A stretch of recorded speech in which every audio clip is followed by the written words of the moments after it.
Hello everyone, welcome back to my YouTube channel. My name is Krishna Arora. आज का हमारा subject है हिंदी। आज हम हिंदी में बाल श्रम पर निबंध देखेंगे 300 शब्दों में। तो चलिए शुरू करते हैं। सबसे पहले हम लिखेंगे प्रस्तावना। बाल श्रम हमारे समाज की एक गंभीर समस्या है। जब छोटे बच्चों से उनकी आयु के अनुसार अनुचित कार्य कराया जाता है तो उसे बाल श्रम कहा जाता है। यह बच्चों के बचपन, शिक्षा और भविष्य को प्रभावित करता है।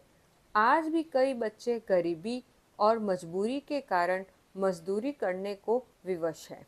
अब इसके बाद हम लिखेंगे बाल श्रम के कारण। बाल श्रम का मुख्य कारण गरीबी है। गरीब परिवार अपने बच्चों को काम पर भेज देते हैं ताकि घर की आर्थिक स्थिति में सहायता मिल सके।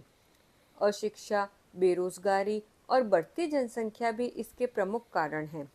कई माता-पिता शिक्षा के महत्व को नहीं समझते और बच्चों को स्कूल भेजने के बजाय काम करवाते हैं। बाल श्रम के दुष्परिणाम। बाल श्रम बच्चों के शारीरिक और मानसिक विकास को रोक देता है। काम करने के कारण बच्चे शिक्षा से वंचित रह जाते हैं और उनका भविष्य अंधकारमय हो जाता है। छोटे बच्चों से कठिन कार्य कराने से उनके स्वास्थ्य पर भी बुरा प्रभाव पड़ता है। इससे समाज में गरीबी और अशिक्षा का चक्र लगातार चलता रहता है। सरकार और समाज की भूमिका। सरकार ने बाल श्रम रोकने के लिए कई कानून बनाए हैं। 14 वर्ष से कम आयु के बच्चों से मजदूरी कराना अपराध माना गया है।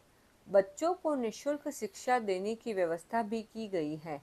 समाज और परिवार को भी जागरूक होना चाहिए तथा बच्चों को काम पर लगाने के बजाय शिक्षा दिलाने पर ध्यान देना चाहिए। अब अंत में हम लिखेंगे उपसंहार। बाल श्रम एक सामाजिक अभिशाप है। बच्चों का स्थान विद्यालय में होना चाहिए, न कि कारखानों और दुकानों में। यदि हम बच्चों को शिक्षा और सुरक्षित वातावरण देंगे तभी देश का भविष्य उज्जवल बनेगा। इसलिए हम सभी को मिलकर बाल श्रम समाप्त करने का प्रयास करना चाहिए। तो ये तो हुआ बाल श्रम पर 300 शब्दों में एक छोटा सा निबंध। इसी तरह के और वीडियोस मेरे चैनल पर बनाए गए हैं, आप उन्हें वहाँ जाकर देख सकते हैं। Thank you for watching.